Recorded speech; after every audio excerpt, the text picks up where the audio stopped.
नमस्कार दोस्तों, सुरेन हिंदी क्लास में आप सभी का स्वागत है। ये कुछ हिंदी साहित्य के प्रश्न हैं जो सटीक व्याख्या के साथ हम इनको यहाँ करेंगे। पहला प्रश्न है, इनमें से किस लेखक ने स्वतंत्रता आंदोलन के दौरान क्रांतिकारियों के साथ बम बनाए थे? अब देखो, किस लेखक ने स्वतंत्रता आंदोलन के दौरान क्रांतिकारियों के साथ बम बनाए थे? तो इसका उत्तर है सच्चिदानंद हीरानंद वात्स्यायन अज्ञेय। सच्चिदानंद हीरानंद वात्स्यायन अज्ञेय जो हैं वो इस संदर्भ में जो है वो हैं। दूसरा प्रश्न है, भारत की महिमा का गीत अरुण यह मधुमेह देश हमारा जयशंकर प्रसाद के किस नाटक में है? तो ये चंद्रगुप्त नाटक में है। चंद्रगुप्त नाटक की यदि हम बात करें तो ये सन 1931 में प्रकाशित हुआ था। इसमें 4 अंक हैं और 44 दृश्य हैं, 44 दृश्य हैं और 13 गीत हैं। ये हमें ध्यान में रखना है। चंद्रगुप्त जो नाटक है वो 1931 में प्रकाशित हुआ था। 4 इसमें अंक हैं, 44 दृश्य हैं और 13 इसमें गीत हैं। कार्नेलिया का गीत भी इसको कहा जाता है। कार्नेलिया का गीत भी अरुण यह मधुमेह देश हमारा गीत को कहा जाता है। इसका नाम जो है, शीर्षक जो है, इस शीर्षक से भी ये कई पाठ्यक्रम में शामिल है। इन कहानियों में एक कहानी जयशंकर प्रसाद की नहीं है। तो देखिए, जयशंकर प्रसाद की बिसाती भी है, पुरस्कार तो बहुत प्रसिद्ध है, आकाशदीप भी प्रसिद्ध है। आद्रा आद्रा जो है वो मोहन राकेश की कहानी है, जयशंकर प्रसाद की नहीं है, मोहन राकेश की एक कहानी है। रस सिद्धांत के लेखक कौन है? ये देखिए, रस सिद्धांत के लेखक कौन हैं? तो रस सिद्धांत के लेखक डॉक्टर नगेंद्र हैं। रस सिद्धांत जो है वो डॉक्टर नगेंद्र की रचना है और 1965 में इसी रचना के लिए इनको साहित्य अकादमी पुरस्कार मिला था। डॉक्टर नगेंद्र जो है वो इनको रस सिद्धांत रचना के लिए ही, ये एक काव्य शास्त्र की इनकी पुस्तक है। ये देखिए, शुक्ल जी जो हैं, शुक्ल जी की रस मीमांसा है, ये हमें ध्यान में रखना है। रस सिद्धांत नगेंद्र जी की है और रामचंद्र शुक्ल जी की रस सिद्धांत जो है वो नगेंद्र जी की है और रामचंद्र शुक्ल जी की रस मीमांसा है। नामवर सिंह जी की हम बात करें तो इनकी एक बहुत प्रसिद्ध रचना दूसरी परंपरा की खोज, जिसका प्रश्न बहुत बार आता है, और नंद दुलारे वाजपेयी की हिंदी साहित्य 20वीं शताब्दी रचना का प्रश्न भी बहुत ज्यादा परीक्षाओं में पूछा जाता है। प्रश्न देखिए, लहरों के राजहंस नाटक के उपजीव्य ग्रंथ सौंदरानंद के रचयिता हैं। यानी उपजीव्य ग्रंथ का मतलब है यानी इसकी कथा वस्तु कहाँ से ली गई है, यानी ये किस पर जो है वो आधारित है। ये प्रश्न जो है वो इसमें है। लहरों के राजहंस नाटक के उपजीव्य ग्रंथ सौंदरानंद के रचयिता अश्वघोष हैं, यानी ये एक अश्वघोष की रचना है। परिंदे कहानी को हिंदी की पहली नई कहानी किस आलोचक ने माना है? तो इसको माना है नामवर सिंह जी ने। नामवर सिंह जी ने कहा है कि परिंदे हिंदी की पहली नई कहानी है और ये कहानी 1956 में लिखी गई थी और ये 1960 में जो है वो इसका प्रकाशन हुआ था। 1960 में परिंदे कहानी का प्रकाशन हुआ था और लेखक हैं निर्मल वर्मा। निर्मल वर्मा कौन थे? ये सटीक में मैंने पिछले 2-3 पेपरों में बता दिया है। आगे प्रश्न देखें, कौन सा युगम सुमेलित नहीं है? युगम सुमेलित नहीं है। अंधेरे बंद कमरे उपेंद्र नाथ अस्क का नहीं है, ये सुमेलित नहीं है। किसका है? मोहन राकेश का है, मोहन राकेश का। अंधेरे में मुक्तिबोध की रचना है। हार की जीत सुदर्शन की कहानी है। कामायनी जो है वो जयशंकर प्रसाद का महाकाव्य है। ये देखिए, शतपथ ग्रंथ जो है वो शतपथ ब्राह्मण ग्रंथ जो है वो इस कामायनी का आधार है। और उपेंद्र नाथ अस्क की हम बात करें तो उपेंद्र नाथ अस्क को सन 1972 में सोवियत लैंड नेहरू पुरस्कार इनको मिला था। और ये उपेंद्र नाथ अस्क जो हैं ये अपनी किताबें खुद ही प्रकाशित करते थे, यानी एक प्रकाशक भी थे उपेंद्र नाथ अस्क। उसने कहा था शीर्षक कहानी में उसने किस पात्र के लिए प्रयुक्त हुआ है? तो उसने कहा था कहानी में ये चंद्रधर शर्मा गुलेरी जी की कहानी है और इसमें उसने जो है वो सूबेदारनी के लिए प्रयोग हुआ है। सूबेदारनी होरा के लिए प्रयोग हुआ है। और किसने किया है? लहना सिंह ने किया है। प्रयोग किसने किया है? लहना सिंह ने। किसके लिए हुआ है? सूबेदारनी के लिए हुआ है। उसने कहा था कहानी का प्रकाशन कब हुआ? उसने कहा था कहानी का प्रकाशन सन 1915 में हुआ था और सरस्वती पत्रिका में हुआ था। सरस्वती पत्रिका में हुआ था। चंद्रधर शर्मा गुलेरी जो है वो इसके लेखक हैं। ये देखिए, राजेंद्र यादव के साथ मिलकर मन्नू भंडारी ने यह उपन्यास लिखा। राजेंद्र यादव के साथ मिलकर मन्नू भंडारी ने यह उपन्यास लिखा, 1 इंच मुस्कान। 1 इंच मुस्कान जो है वो इसके बारे में हमें थोड़ा सा ध्यान में रखना है। एक तो ये ध्यान रखना है कि मन्नू भंडारी और राजेंद्र यादव दोनों पति पत्नी थे। दोनों जो है वो पति पत्नी थे और इस उपन्यास में कुल 14 अध्याय हैं और एक एक करके अध्याय जो है वो लिखे हैं। पहला अध्याय मन्नू भंडारी ने लिखा है, दूसरा राजेंद्र यादव ने लिखा है, तीसरा फिर जो है मन्नू भंडारी ने लिखा है, चौथा फिर राजेंद्र यादव ने लिखा है। इस तरह से कुल 14 अध्याय इसमें लिखे गए हैं और यह सन 1991 में जो है वो पुस्तक के रूप में प्रकाशित हुआ। उससे पहले ज्ञानोदय पत्रिका में धारावाहिक के रूप में प्रकाशित हुआ। यानी 1 इंच मुस्कान जो है वो ज्ञानोदय पत्रिका में धारावाहिक के रूप में प्रकाशित हुआ था और फिर 1991 में पुस्तक के रूप में प्रकाशित हुआ। महादेव वर्मा का जाग तुझको दूर जाना गीत हमें प्रेरणा देता है। बिल्कुल प्रेरणा देता है। कौन सी प्रेरणा? अपने लक्ष्य की ओर निरंतर बढ़ने की प्रेरणा। अपने लक्ष्य की ओर निरंतर बढ़ने की प्रेरणा देता है। महादेवी वर्मा की यह कृति हिंदी में स्त्री विमर्श की ठोस प्रस्तावना प्रस्तुत करती है। कौन सी कृति? श्रृंखला की कड़ियां। श्रृंखला की कड़ियां सन 1942 में प्रकाशित हुई थी और स्त्री विमर्श की ठोस प्रस्तावना प्रस्तुत करती है। धर्मवीर भारती के अंधायुग नाटक ने हिंदी रंगमंच को नई दिशा दी। यह कृति नाटक की इस विधा के अंतर्गत आती है। यानी एक नाटक है लेकिन नाटक की कौन सी विधा में आती है? नाटक की काव्य नाटक विधा में आती है।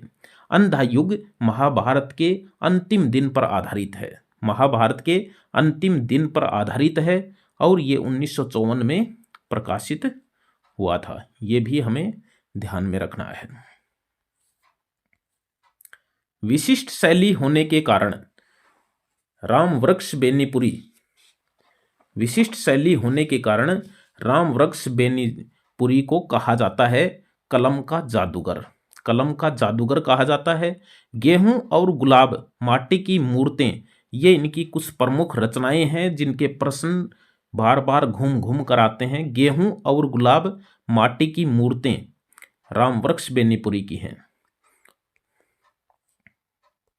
महावीर प्रसाद द्विवेदी जी ने अर्थशास्त्र विषय से संबंधित पुस्तक लिखी। बिल्कुल लिखी और संपत्ति शास्त्र नाम से लिखी है। संपत्ति शास्त्र नाम से लिखी है। 1907 में सरस्वती पत्रिका के विभिन्न अंकों में प्रकाशन इसका हुआ। 1907 में सरस्वती के विभिन्न अंकों में प्रकाशन हुआ और 1908 में पुस्तक के रूप में ये प्रकाशित हुई और ये तत्कालीन भारत की आर्थिक स्थिति पर लिखी गई है। तत्कालीन भारत की आर्थिक स्थिति को इसमें दिखाया गया है। रामविलास शर्मा इसके पहले आलोचक हैं जिन्होंने इस पुस्तक के महत्व पर प्रकाश डाला है। यह भी हमें ध्यान में रखना है। संपत्ति शास्त्र पुस्तक अर्थशास्त्र विषय के ऊपर लिखी गई है।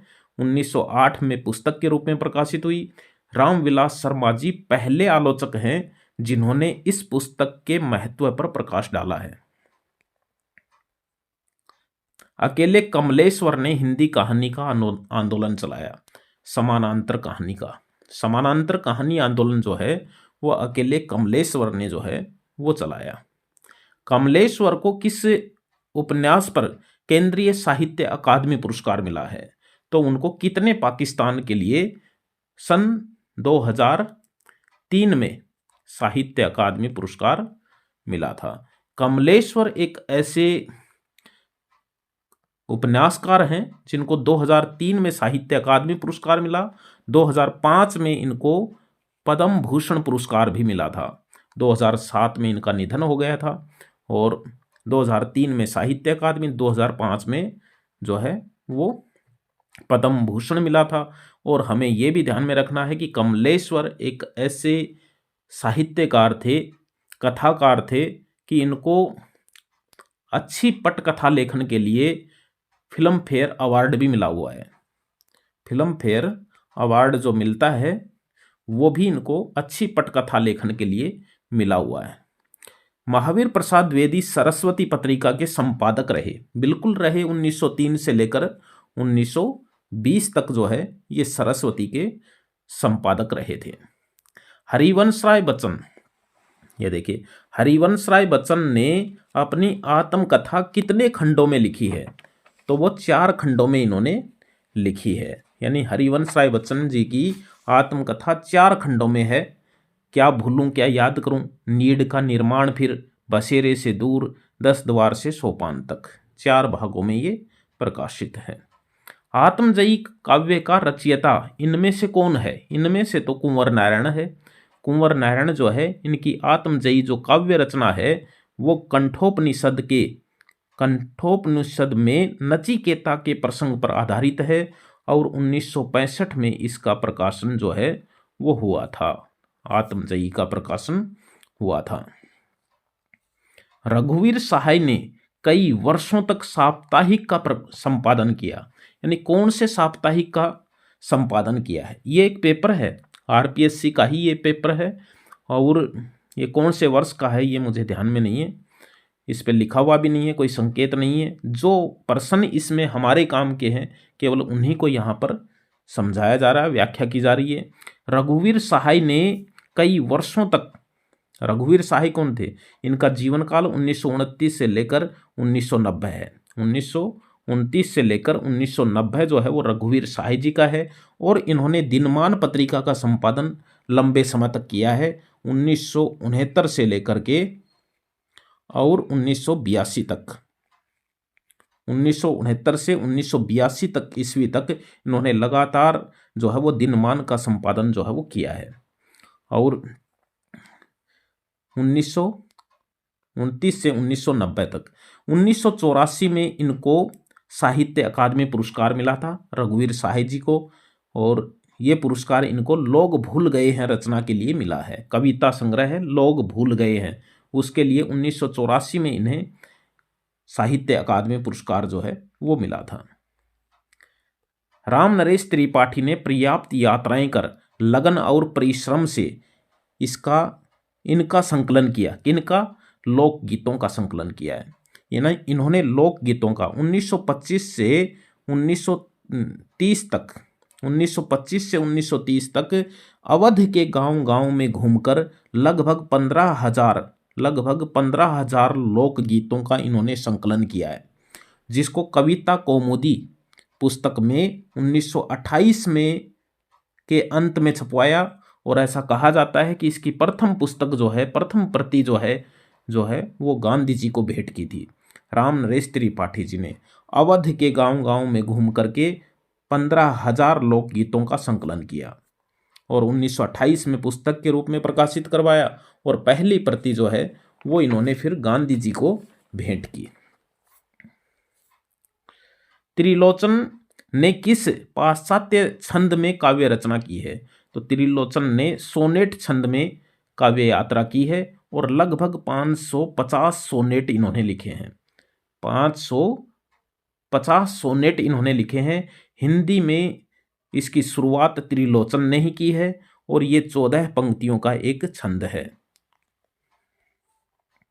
इस कवि का वास्तविक नाम वैद्यनाथ मिश्र है, ये नागार्जुन का है। ये देखिए इनमें से एक कवि तार सप्तक में संकलित है, गिरजा कुमार माथुर है। तार सप्तक मतलब पहला तार सप्तक। पहले तार सप्तक के आगे पहला नहीं लिखा जाता है, केवल तार सप्तक ही उसको कहा जाता है और फिर उसके बाद में दूसरा तार सप्तक, तीसरा तार सप्तक और चौथा तार सप्तक। पहला 1943 में, दूसरा 51 में, तीसरा 59 में और चौथा 79 में। ये 4 तार सप्तक जो है वो प्रकाशित हुए। तो पहले तार सप्तक में गिरजा कुमार माथुर थे, जिसको केवल तार सप्तक ही कहा जाता है। एक साहित्यिक की डायरी के लेखक कौन है? तो वो मुक्तिबोध की रचना है। साहित्यिक की डायरी जो है वो मुक्तिबोध की रचना है।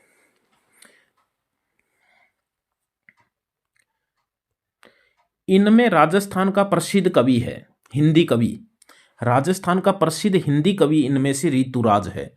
ऋतुराज का जन्म 10 फरवरी 1940 को 10 फरवरी 1940 को भरतपुर में हुआ था। और आशा नाम नदी इनकी एक रचना है, आशा नाम नदी। आशा नाम नदी का प्रश्न पिछली भर्तियों में आरपीएससी फर्स्ट ग्रेड में प्रश्न आ चुका है। आशा नाम नदी किसकी रचना है? सिर्फ इतना ही प्रश्न आया था।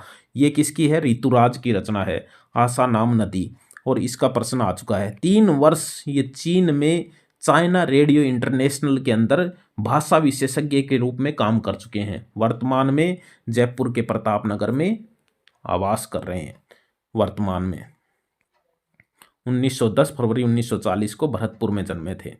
ये देखिए, कविता शब्दों की अदालत में खड़े बेकसूर आदमी का हलफनामा है। कविता की यह परिभाषा इस कवि ने दी है, तो ये धूमिल ने दी है, धूमिल पांडे ने दी है। और ये जो इनकी काव्य पंक्ति है, ये इनकी कौन सी कविता में है? ये इनकी कविता है मुनासिब काररवाई। मुनासिब काररवाई कविता के अंदर ये काव्य पंक्ति है। काररवाई में ये काव्य पंक्ति है। काव्य पंक्तियां इस प्रकार हैं कि कविता शब्दों की अदालत में खड़े बेकसूर आदमी का हलफनामा है। क्या यह व्यक्तित्व बनाने की, चरित्र चमकाने की, खाने कमाने की चीज है? ना भाई ना, कविता भाषा में आदमी होने की तमीज है। तो ये इनकी इससे आगे की काव्य पंक्तियां हैं। मुनासिब काररवाई धूमिल की काव्य पंक्तियां हैं। बहुत अच्छा प्रश्न आ गया है। उत्साह निबंध रामचंद्र शुक्ल के चिंतामणि के भाग में संकलित है। चिंतामणि के कुल 4 भाग प्रकाशित हुए हैं। पहला भाग में ये उत्साह निबंध है, भाव और मनोविकार संबंधी इसमें निबंध है, और ये 1939 में प्रकाशित हुआ था। चिंतामणि पहला भाग 1939 में, तब तो रामचंद्र शुक्ल जी खुद थे, उन्होंने ही इसका प्रकाशन जो है वो करवाया था। और दूसरा भाग जो है वो 1945 में विश्वनाथ प्रसाद मिश्र जी ने इसका संपादन किया था, दूसरे भाग का। और तीसरे भाग का संपादन 1983 में नामवर सिंह जी ने किया था। और चौथे भाग का संपादन 2002 में कुसुम चतुर्वेदी और ओम प्रकाश सिंह ने संयुक्त रूप से संपादन किया है। तो चिंतामणि के अब तक 4 भाग प्रकाशित हो चुके हैं। पहले भाग का प्रकाशन रामचंद्र शुक्ल जी ने खुद करवाया था 1939 में, जिसमें कुल 17 निबंध हैं। और दूसरे भाग का 1945 में विश्वनाथ प्रसाद मिश्र जी ने, और तीसरे भाग का 1983 में नामवर सिंह जी ने, और चौथे भाग का 2002 में कुसुम चतुर्वेदी और ओम प्रकाश सिंह जी ने इसका संपादन जो है वो करवाया था। ये देखिए प्रश्न, घूंघट का पट खोल रहे तो पीव मिलेंगे, घट घट में वो ही साई रमता, कटुक वचन मत बोल रहे। ये कबीरदास की पंक्ति है कि घूंघट का पट खोल रहे तो पीव मिलेंगे। ये आत्मा परमात्मा की बात हो रही है। पीव कौन मिलेंगे? परमात्मा मिलेंगे। किसको कह रहे हैं? आत्मा रूपी नायिका को कह रहे हैं कि घूंघट के पट खोलो, तुम्हें परमात्मा मिलेंगे। कौन से कवि हैं जिन्हें प्रत्येक दोहे के लिए असरपी इनाम में मिलती थी? तो वो बिहारी कवि हैं। जयपुर के राजा मिर्जा राजा जयसिंह के दरबारी कवि थे, और वो उनके एक एक दोहे पर एक एक असरपी जो है वो भेंट करते थे। लक्षणा शब्द शक्ति का लक्षण नहीं है, साक्षात सांकेतिक अर्थ नहीं है। किसका है? ये अभिधा का है। अभिधा शब्द शक्ति का लक्षण है साक्षात सांकेतिक अर्थ। बाकी मुख्यार्थ में बाधा होना, मुख्यार्थ और लक्ष्यार्थ का योग होना, रूढ़ि या प्रयोजन, तीनों ही लक्षणा शब्द शक्ति के लक्षण हैं। कनक कनक तय सोगुनी माधकता अधिकाई, या खाए बोराई जग वा पाए बोराई। देखो यमक का हमने उदाहरण पढ़ा है, ये अलंकार में तो यमक अलंकार है, लेकिन बात आ जाए शब्द शक्ति की कि शब्द शक्ति कौन सी है, तो अभिधा शब्द शक्ति है, क्योंकि इसमें मुख्यार्थ प्रकट हो रहा है, इसमें वाच्यार्थ प्रकट हो रहा है, इसमें जैसा बोला जा रहा है वैसा प्रकट हो रहा है, जैसा लिखा है वैसा ही उसका अर्थ है, इसलिए अभिधा शब्द शक्ति इसमें है। अंतिम प्रश्न है हमारा, निम्नलिखित में से किस कथन में रस की व्याख्या नहीं की गई है? तो रस आस्वाद रूप है, रस काव्य की शोभा बढ़ाता है, रस लोकोत्तर चमत्कार में है, रस ब्रह्मानंद सहोदर है, तो रस जो है वो काव्य की शोभा नहीं बढ़ाता है। क्यों नहीं बढ़ाता है? क्योंकि ये व्याख्या किसने की है? ये विश्वनाथ ने की है, आचार्य विश्वनाथ ने की हैं ये व्याख्याएं, और इसमें ये व्याख्या शामिल नहीं है। रस काव्य की शोभा बढ़ाता है नहीं है, काव्य की शोभा अलंकार बढ़ाता है। तो ये कुल कितने प्रश्न थे, ये तो हमने इस पेपर में जो हमारे सिलेबस में शामिल चीज़ है उसी को हमने किया है। फिर मिलेंगे अच्छे प्रश्नों के साथ, तब तक के लिए बाय।